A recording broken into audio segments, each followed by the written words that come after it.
गौतम अडानी के भाई विनोद अडानी ने चैंग चुंग लिंग और नासिर अली के साथ मिलकर यह सारा आर्थिक भ्रष्टाचार अडानी के लिए किया। इस बात का स्पष्ट खुलासा कागजों और प्रमाणों के साथ पत्रकारों के समूह की रिपोर्ट में सामने आया है। माननीय सर्वोच्च न्यायालय इस बात का संज्ञान ले। यह पैसा गौतम अडानी की कंपनी के माध्यम से विनोद अडानी के पास हजारों करोड़ रुपए जो गौतम अडानी का भाई है उसके पास जाता है। वो इन फर्जी कंपनियों के माध्यम से जो चैंग चुंग लिंग और नासिर अली की है, इन कंपनियों के माध्यम से भारत में अडानी की कंपनियों के शेयर के दाम मनगढ़ंत तरीके से बढ़ाता है। और मैं इन्वर्टेड कामा में फिर से रिपीट कर रहा हूं, सेबी ये जानते हुए भी कि अडानी ने भ्रष्टाचार किया है, सुप्रीम कोर्ट के आंख में धूल झोंकने का काम कर रही है। वो सीसीआरपी जिसने ये पूरी जानकारी इकट्ठा की कि विदेशों में कहां कहां पर फर्जी कंपनियां, कागजों में कंपनियां बनाकर अडानी की कंपनी में हजारों करोड़ रुपए लगाया गया, अडानी के कंपनी के शेयर के दाम बढ़ाए गए और भारत के लोगों को लूटा गया। मॉरिशस में एक पते पे 6 कंपनी खोल के हजारों करोड़ रुपए अडानी की कंपनी में हिंदुस्तान में लगाया गया। एक पते पर 6 कंपनियां, और वो कंपनियां क्या काम करती हैं, क्या व्यापार करती हैं, कितने कर्मचारी हैं, कोई अता पता नहीं। इतना बड़ा भ्रष्टाचार हुआ जिस भ्रष्टाचार की जांच ओसीसीआरपी पत्रकारों का एक समूह कर सकता है, तो आखिर एक्सपर्ट्स कमेटी की रिपोर्ट में यह सच्चाई क्यों नहीं आ रही है? आखिर सेबी इन बातों की जांच क्यों नहीं कर सकता? क्योंकि मामला नरेंद्र मोदी जी के करीबी दोस्त गौतम अडानी से जुड़ा हुआ मामला है। चीन से कुछ उपकरण खरीदे गए, लेकिन उन उपकरणों का दाम महंगा दिखाना था, इसलिए चीन से वो उपकरण मॉरिशस जाते हैं और मॉरिशस से हिंदुस्तान आते हैं। ये सब ऑन पेपर हो रहा है इन्हीं फर्जी कंपनियों के जरिए, इन्हीं फर्जी कंपनियों के जरिए। और ये मैं नहीं कह रहा हूं, ये डीआरआई की रिपोर्ट है, डीआरआई की report, directorate of revenue intelligence की रिपोर्ट है 2014 के पहले, और ये सारी रिपोर्ट और जानकारी सेबी को दिया था डीआरआई ने। तो सेबी को तो पता है, फिर सेबी सुप्रीम कोर्ट पे झूठ क्यों बोल रहा है? सेबी को तो मालूम है कि चीन से जो उपकरण आए थे फर्जी, उनकी बिलिंग मॉरिशस में तैयार की गई, उपकरणों के दाम बढ़ाए गए, और जब उपकरणों के दाम बढ़ाए गए तो निश्चित रूप से बिजली महंगी होगी।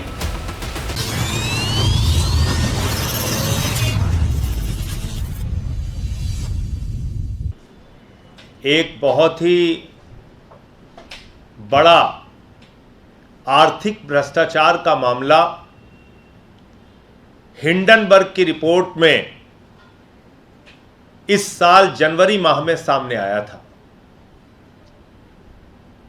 और बहुत बड़ा घोटाला, दुनिया का एक बहुत बड़ा फाइनेंशियल फ्रॉड, एक आर्थिक भ्रष्टाचार जो अडानी की कंपनीज ने किया था, विदेश में बनी सेल कंपनीज के माध्यम से विदेश में बनी फर्जी कंपनियों के साथ मिली भगत करके जो एक बड़ा भ्रष्टाचार और घोटाला अडानी ने किया था, उसका खुलासा हिंडनबर्ग की रिपोर्ट में जनवरी माह में हुआ था।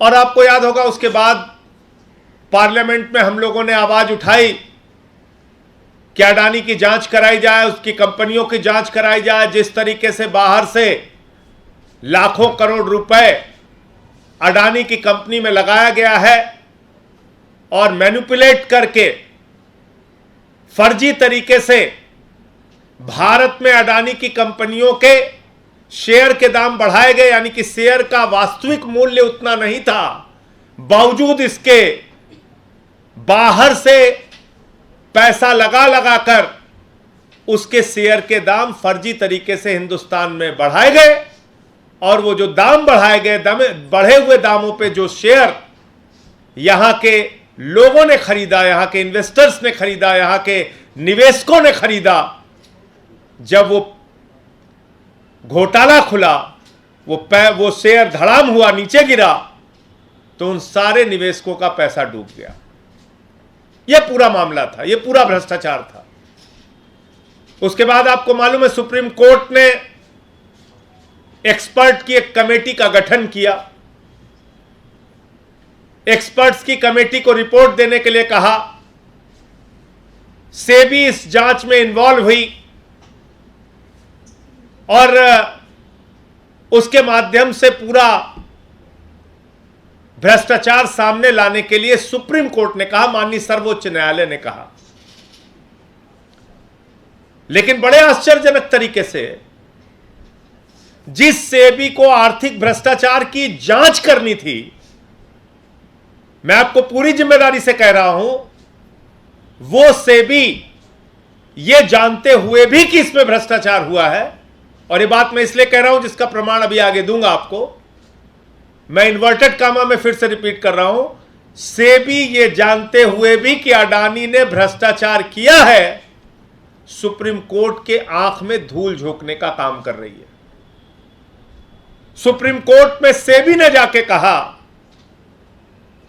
कि जो एक्सपर्ट कमेटी है वो दीवार पे ठोकर मार रही है, और अगर हम इसकी जांच करते हैं तो ये जर्नी विदाउट डेस्टिनेशन होगी, कि ऐसी यात्रा जिसका कोई लक्ष्य की कोई दूरी तय नहीं है, जर्नी विदाउट डेस्टिनेशन।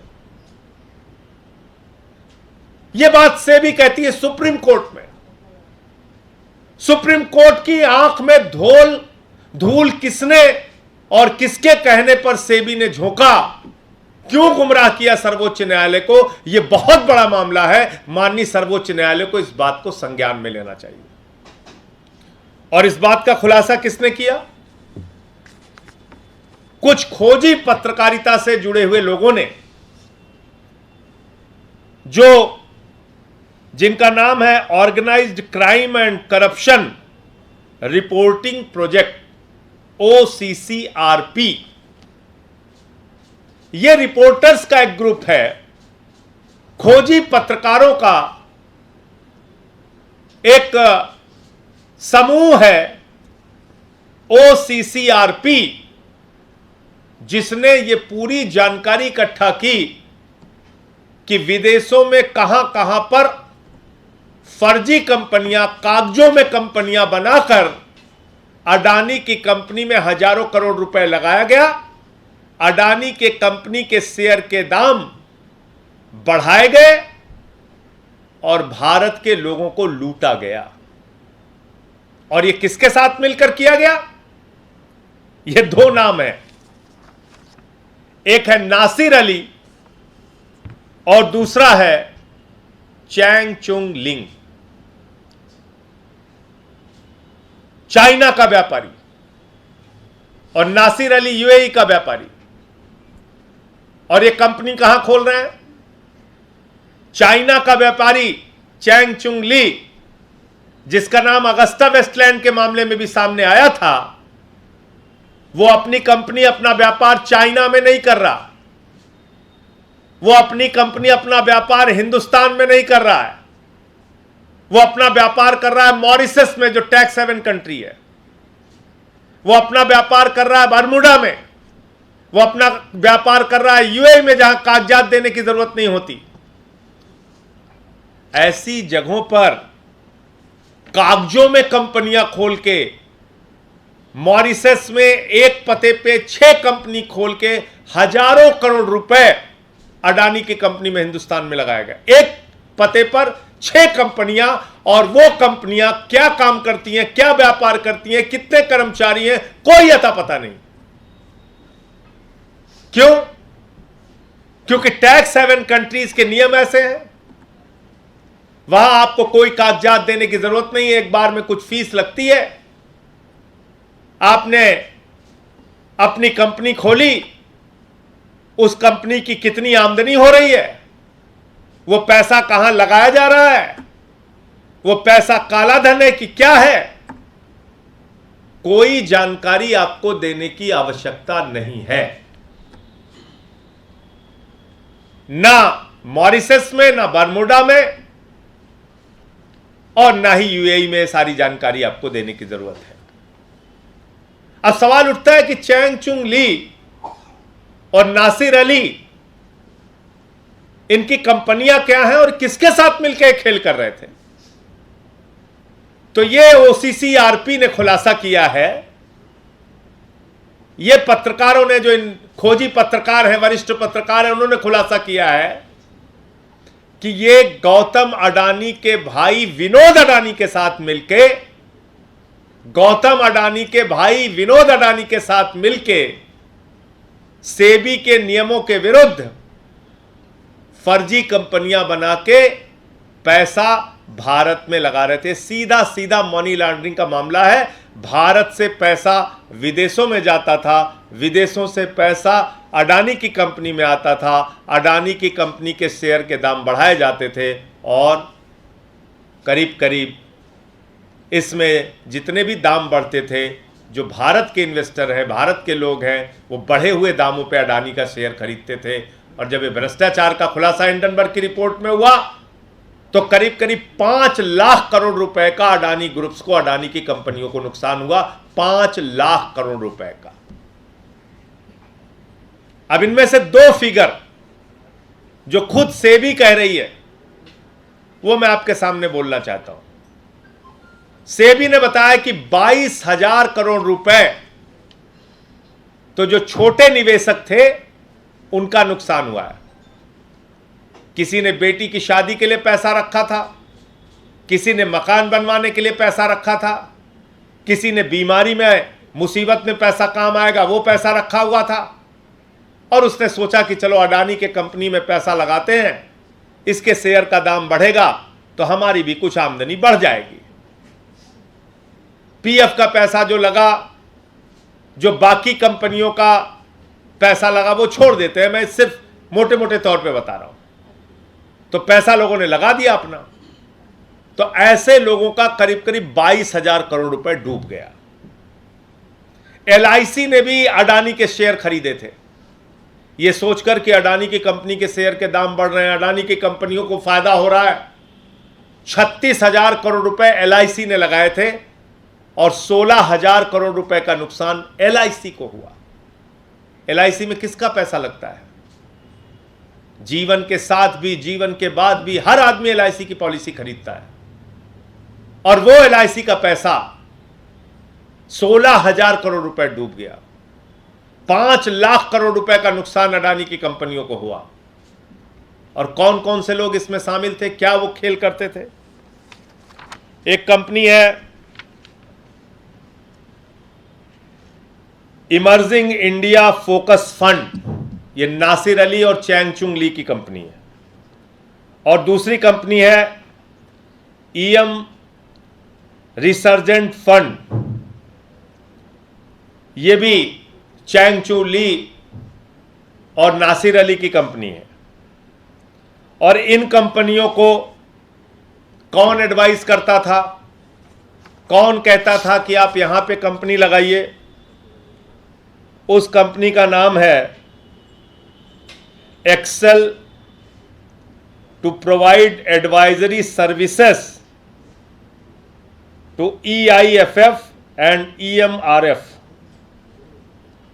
एक्सेल जो है ये विनोद अडानी की कंपनी है।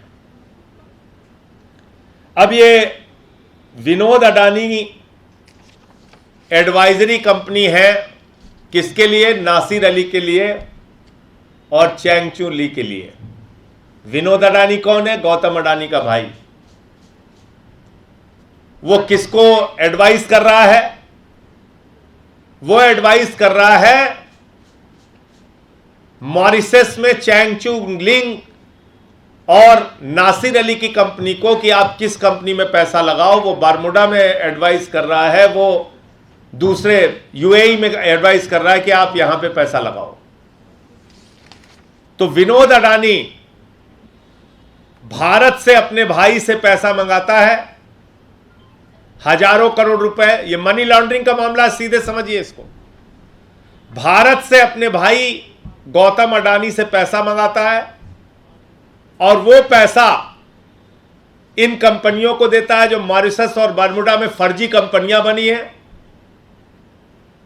और इनसे कहता है, इनको एडवाइस करता है, इनकी एडवाइजरी कंपनी है वो, कि साहब ये पैसा आप हमारे भाई गौतम अडानी की कंपनी में हिंदुस्तान में लगा दो।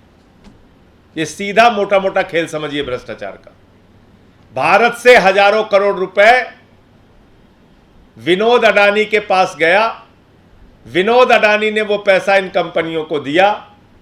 फर्जी कंपनियां, कागजों पे बनी कंपनियां, मॉरिशस में बनी कंपनियां, बर्मुडा में बनी कंपनियां, टैक्स हेवन कंट्रीज में बनी कंपनियां, उनको पैसा देता है और उनसे कहता है भारत में हमारे भाई गौतम अडानी की कंपनियों के शेयर खरीदो। जो कंपनियां यहां घाटे में चल रही हैं उसके शेयर के दाम खरीद कर उसके दाम बढ़ाओ, और जब उसके दाम बढ़ेंगे तो उस झांसे में हिंदुस्तान का आम आदमी फंसेगा, वो उस शेयर को खरीदेगा, और जब वास्तविक मूल्य का पता चलेगा तो सारे शेयर धड़ाम हो जाएंगे, लोगों के पैसे डूब जाएंगे। इतना बड़ा भ्रष्टाचार हुआ, जिस भ्रष्टाचार की जांच OCCRP पत्रकारों का एक समूह कर सकता है, तो आखिर एक्सपर्ट्स कमेटी की रिपोर्ट में यह सच्चाई क्यों नहीं आ रही है? आखिर सेबी इन बातों की जांच क्यों नहीं कर सकता? क्योंकि मामला नरेंद्र मोदी जी के करीबी दोस्त गौतम अडानी से जुड़ा हुआ मामला है। मैं माननीय सर्वोच्च न्यायालय से कहना चाहता हूं कि इस बात का, इस रिपोर्ट का आप संज्ञान कृपया करके ले, क्योंकि आपकी आंख में धूल झोंकने का काम सेबी कर रहा है, एक्सपर्ट्स की कमेटी कर रही है, और आपको सही जानकारी नहीं दी जा रही है। जो जानकारी इन पत्रकारों के समूह ने सामने की है उसका संज्ञान लेके अडानी के खिलाफ सख्त से सख्त कार्रवाई करनी चाहिए। ये ईडी से भी जुड़ा हुआ मामला है। ये तमाम जो फाइनेंशियल करप्शन की जांच करती हैं उन सारी एजेंसियों की जांच की जिम्मेदारी थी, जिन्होंने नहीं किया। सेबी को इसकी जांच करनी थी, और सेबी ने खुद, अब वो अंतिम बात कह के मैं अपनी बात खत्म करूंगा, सेबी ने 2014 के पहले एक रिपोर्ट दाखिल की थी। किसके बारे में? अडानी की कंपनियों के बारे में। और वो क्या रिपोर्ट थी कि मॉरिशस से अडानी के पावर प्रोजेक्ट में कुछ इक्विपमेंट्स आए, कुछ उपकरण आए, और मजेदार बात क्या है, वो उपकरण कहां से खरीदे गए? चीन से खरीदे गए। चीन से जो उपकरण खरीदा गया वो सीधे हिंदुस्तान आएगा या मॉरिशस से घूम के आएगा? मैं फिर रिपीट कर रहा हूं, अडानी की महाराष्ट्र में बिजली की कंपनियां हैं, जिन कंपनियों के लिए 2014 के पहले चीन से कुछ उपकरण खरीदे गए, लेकिन उन उपकरणों का दाम महंगा दिखाना था, इसलिए चीन से वो उपकरण मॉरिशस जाते हैं और मॉरिशस से हिंदुस्तान आते हैं। ये सब ऑन पेपर हो रहा है इन्हीं फर्जी कंपनियों के जरिए, इन्हीं फर्जी कंपनियों के जरिए। और ये मैं नहीं कह रहा हूं, ये DRI की रिपोर्ट है, DRI की report, directorate of revenue intelligence की रिपोर्ट है 2014 के पहले, और ये सारी रिपोर्ट और जानकारी सेबी को दिया था DRI ने। तो सेबी को तो पता है, फिर सेबी सुप्रीम कोर्ट पे झूठ क्यों बोल रहा है? सेबी को तो मालूम है कि चीन से जो उपकरण आए थे फर्जी, उनकी बिलिंग मॉरिशस में तैयार की गई, उपकरणों के दाम बढ़ाए गए, और जब उपकरणों के दाम बढ़ाए गए तो निश्चित रूप से बिजली महंगी होगी। तो अल्टीमेटली जो लूट होती है, भ्रष्टाचार होता है, वो जनता के साथ होता है। तो मोटे मोटे तौर पे 3-4 बातें हैं। नंबर 1, गौतम अडानी के भाई विनोद अडानी ने चैंग चुंग लिंग और नासिर अली के साथ मिलकर ये सारा आर्थिक भ्रष्टाचार अडानी के लिए किया, इस बात का स्पष्ट खुलासा कागजों और प्रमाणों के साथ पत्रकारों के समूह की रिपोर्ट में सामने आया है। माननीय सर्वोच्च न्यायालय इस बात का संज्ञान ले। ये पैसा गौतम अडानी की कंपनी के माध्यम से विनोद अडानी के पास हजारों करोड़ रुपए, जो गौतम अडानी का भाई है उसके पास जाता है, वो इन फर्जी कंपनियों के माध्यम से, जो चैंगचुंग लिंग और नासिर अली की है, इन कंपनियों के माध्यम से भारत में अडानी की कंपनियों के शेयर के दाम मनगढ़ंत तरीके से बढ़ाता है और भारत की जनता को लूटता है। और इन सारे विषयों की जानकारी सेबी को 2014 के पहले से है, लेकिन पिछले 9 वर्षों में कोई कार्रवाई नहीं की गई और हिंडनबर्ग की रिपोर्ट आने के बावजूद सुप्रीम कोर्ट की आंख में धूल झोंका जा रहा है। मैं इस पर ईडी को भी पत्र लिखूंगा, सेबी को भी पत्र लिखूंगा, और दोनों भ्रष्टाचार, जो गुजरात में भ्रष्टाचार हुआ है अडानी की कंपनियों ने किया है, और जो ये हिंडनबर्ग की रिपोर्ट में जो भ्रष्टाचार सामने आया है, फर्जी कंपनियां बना के उनकी कंपनियों में जो पैसा लगाया गया है, जो भारत के लोगों को लूटा गया है, वो सारा मामला ईडी को लिख कर दूंगा और इस पर आगे की कार्रवाई क्या हो सकती है उस पर हम लोग काम करेंगे। लेकिन ये एक बहुत बड़े भ्रष्टाचार का मामला है और इसमें कुछ और बातें हमारी जो स्पोक्स पर्सन है रीना जी, वो आपको शेयर करेंगे।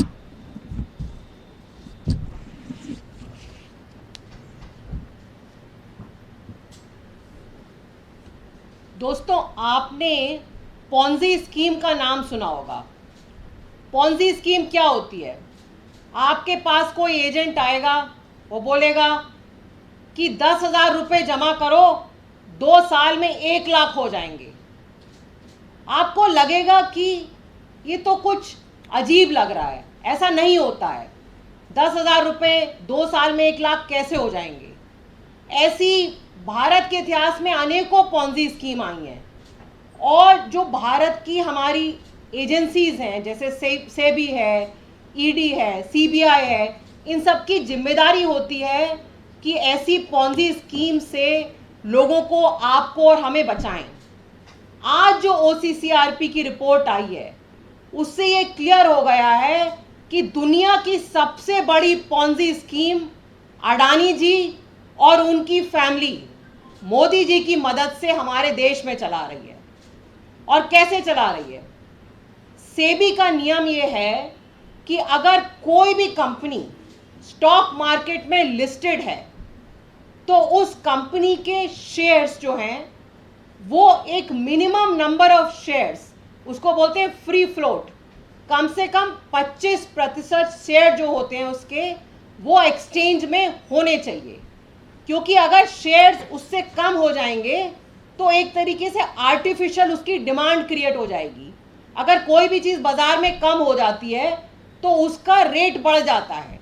अब सबको लगेगा कि अडानी के शेयर बाजार में कम हैं, तो आप और हम सोचेंगे कि यार बड़ी बढ़िया कंपनी है, इसीलिए सब इसके शेयर खरीद रहे हैं और बाजार में शेयर की मात्रा कम हो गई है, हमें भी फटाफट इसके शेयर खरीद लेने चाहिए।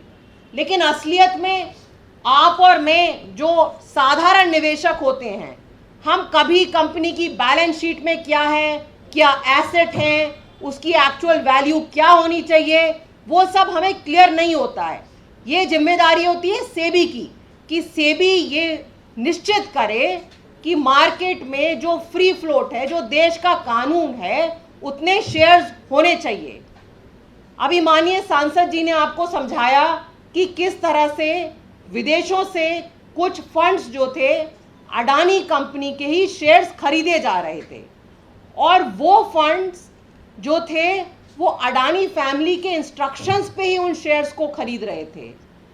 सेबी के पास ये सारी जानकारियां 2024 से थी, 14 से 2014 से पहले सेबी को 850 कंप्लेंट मिली थी कि अडानी ग्रुप ऑफ कंपनीज में स्टॉक प्राइस का मैनिपुलेशन हो रहा है। लेकिन सेबी ने इस पे कोई एक्शन नहीं लिया और आधी से ज़्यादा वो कंप्लेंट्स क्लोज कर दी, और सुप्रीम कोर्ट में भी बोला कि we are hitting a wall, this is a journey without destination. अब जर्नी विदाउट डेस्टिनेशन तो होगी, क्योंकि उसकी डेस्टिनेशन तक आप जाएंगे तो वहां पे आपको अडानी जी दिखाई देंगे।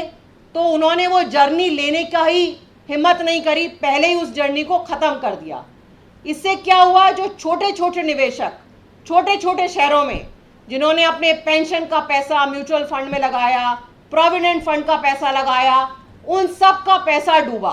6 महीने पहले ये कांड हुआ। और जब सुप्रीम कोर्ट ने कमेटी बनाई, वो कमेटी ने भी यही एंड में निष्कर्ष निकाला कि हमें कुछ मिल ही नहीं रहा है, और ये पत्रकारों के समूह ने वो सब आपके सामने जाहिर कर दिया। एक और इसमें इंटरेस्टिंग बात जो है वो ये है कि जो अडानी जी हैं उनके समधी भी सेबी की एक कमेटी में हैं। तो क्या ये कारण हो सकता है कि जब मेरा समधी सेबी की कमेटी में है तो सेबी से हम कैसे एक्सपेक्ट कर सकते हैं कि वो निष्पक्ष जांच करे? तो ये सीधे सीधे इसमें एसएफआईओ, ईडी, सीबीआई सबका केस बनता है। लेकिन ये सारी की सारी एजेंसीज हमारे मंत्री मनीष सिसोदिया जी, जिनके खिलाफ एक पैसा नहीं मिला, कोई मनी ट्रेल नहीं मिली, यहाँ पे पत्रकारों ने क्लियरली एस्टैब्लिश किया है कि देश का पैसा राउंड ट्रिपिंग करके वापस देश में आ रहा है, स्टॉक मार्केट में लग रहा है, किसी के खिलाफ कोई एक्शन नहीं हो रहा है। ये सारे एक्शन वहां हो रहे हैं जहां पे कि कोई सबूत नहीं है, कोई मनी ट्रेल नहीं है, कोई क्विड प्रो क्वो नहीं है, कुछ भी नहीं है।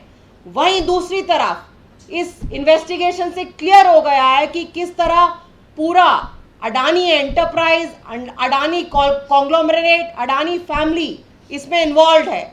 उनके खिलाफ कोई इन्वेस्टिगेशन नहीं हो रहा है।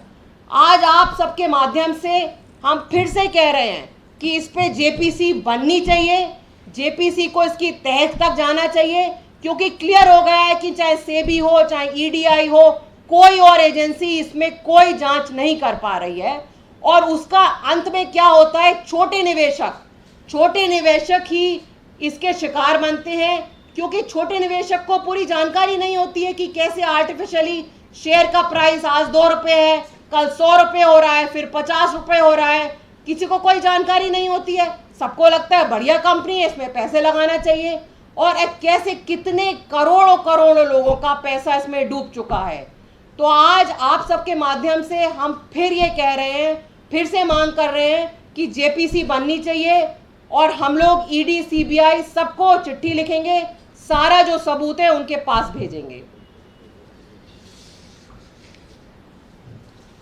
तो मेरे ख्याल से इसमें बहुत ज़्यादा दिमाग लगाने की ज़रूरत नहीं है, चीज़ें बिल्कुल साफ तौर पे लोगों को समझ में आ रही हैं। और पत्रकारों के एक समूह ने जब ये सब कुछ पकड़ लिया तो सेबी और एक्सपर्ट कमेटी की रिपोर्ट क्यों गुमराह कर रही है सुप्रीम कोर्ट को, ये भी समझा जा सकता है, क्योंकि मामला मोदी जी के करीबी दोस्त का है, अडानी का है। आप बताइए ना, एक कंपनी, एक पते पे मॉरिशस में 6 कंपनियां बन रही हैं, उन 6 कंपनियों में एम्प्लॉई कितने हैं, कितने कर्मचारी हैं, पता नहीं। उन 6 कंपनियों की आमदनी का जरिया क्या है, पता नहीं, क्योंकि टैक्स हेवन कंट्रीज़ में कोई आपको आईटीआर दाखिल करना होता नहीं है, कोई जानकारी आपको देनी होती नहीं है, और हजारों करोड़ रुपए उन्हीं कंपनियों के माध्यम से अडानी की कंपनी में लग जा रहा है। तो सीधा सीधा ये काला धन है, मनी लॉन्ड्रिंग का मामला है। क्यों कार्रवाई नहीं हो रही है? बाकी तो पूरे देश में घूम घूम के ईडी, सीबीआई कार्रवाई कर रही है, इस मामले में खामोश क्यों है? ये एक सवाल है लोगों के मन में। आपके कोई प्रश्न हो तो आप पूछ सकते हैं। ये जो सेबी में अडानी के संधि, इनका नाम मिल सकता है क्या? इनका नाम है सिरिल श्रॉफ। ये पहले भी हम लोगों ने बताया था, सिरिल श्रॉफ उनके समधी हैं, और सेबी उनके खिलाफ कैसे रिपोर्ट देगी जब सारे रिश्तेदार बैठे हुए हैं एक दूसरे जगह। एक और प्रश्न है कि ये 2014 से पहले अगर घोटाला हुआ था तो किस पीरियड में हुआ था, और 2014 के बाद भी चालू रहा है क्या? देखिए, 2013 से लेकर 2018 तक इन कंपनियों ने, जिन 2 कंपनियों का नाम मैंने बताया, चैंग चुंकी और नासिर अली की कंपनियां, इन दो कंपनियों ने 2013 से लेकर 2018 तक अडानी के शेयर्स खरीदे हैं बढ़े दामों पे, उसको बढ़ाने के लिए, उसके रेट्स को बढ़ाने के लिए। और इनकी एडवाइजरी कंपनी कौन है? विनोद अडानी की कंपनी एक्सेल। उनका ही भाई एडवाइस कर रहा है बरमुडा और मॉरिशस की कंपनियों को कि आप हमारे भाई गौतम अडानी की कंपनी में पैसा लगाइए। और वो कंपनियां कौन सी हैं? जिनका ना कर्मचारी का पता, ना फर्जी कंपनियां, पूरी तरीके से फर्जी कंपनियां। तो ये खुली आंखों से देख सकते हैं, समझ सकते हैं कि किस तरह से भ्रष्टाचार इसमें हुआ है। एक इससे सवाल है, G20 को लेकर दिल्ली को सजाया सवारा जा रहा है, एक जगह शिवलिंग जैसा फव्वारा लगाया गया, उसको लेकर विवाद हो रहा है। ये कहा जा रहा है PWD की है, उधर कहा जा रहा है NHAI। क्या सच्चाई है? आप लोगों के पास क्या जानकारी है इसको लेकर? देखिए, इस पे मुझसे आप कोई जानकारी मत मांगिए, भाजपाइयों से कहिए वो खड़े होकर माफ़ी मांगे,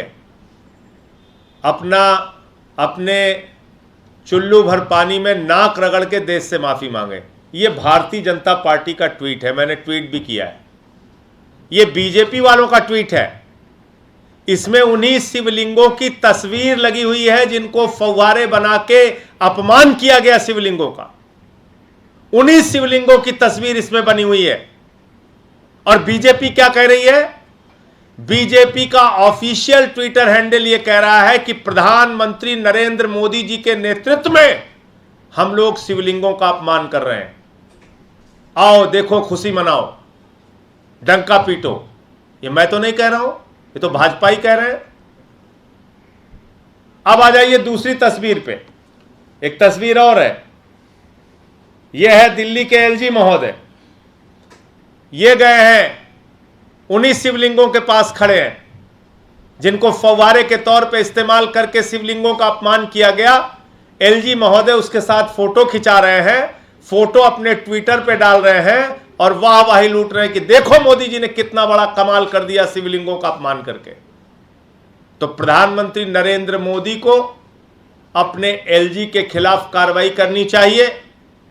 शिवलिंगों का इस्तेमाल फव्वारे के तौर पर शिवलिंगों का अपमान कैसे किया गया? करोड़ों हिंदुओं की भावनाओं को चोट क्यों पहुंचाई गई? क्योंकि यह प्रोजेक्ट NHAI का है। इस प्रोजेक्ट में पैसा NHAI ने लगाया है। इस प्रोजेक्ट का उद्घाटन नितिन गडकरी और एलजी महोदय ने किया था। और साफ तौर पे उसका भाषण उस समय का उठाकर देख लीजिएगा, जिसमें खुद नितिन गडकरी जी ने कहा है कि हम इतना रुपया 1500 करोड़ या कितने की राशि ये हम इस डेवलपमेंट के लिए लगा रहे हैं। सर, ये कहा जा रहा है कि सड़क PWD की है और कैंटोनमेंट एरिया की सड़क है, कैंटोनमेंट एरिया की सड़क है और ये NHAI का प्रोजेक्ट है। और इसका उद्घाटन, इसका निरीक्षण, इस पर वाहवाही लूटने का काम भाजपाइयों ने किया है। प्रधानमंत्री नरेंद्र मोदी जी के नेतृत्व में शिवलिंगों का अपमान हुआ है। और बीजेपी तो पार्टी ऐसी है, प्रभु श्री राम के नाम पे चंदा चोरी करती है बीजेपी अयोध्या के डेवलपमेंट के नाम पे 20 करोड़ का घोटाला करती है। अभी CAG की रिपोर्ट में सामने आया। और काशी कॉरिडोर भूलिएगा नहीं आप लोग, काशी कॉरिडोर के नाम पे 300 से ज्यादा शिवलिंगों को तोड़ा गया था बनारस में। काशी के अंदर मैं गया था उस समय। ये भाजपा वाले बात करेंगे? तो इनके लिए तो एक ही लाइन मुझे आती है कि देखो है दीवानों, ऐसा काम ना करो और राम का नाम बदनाम ना करो।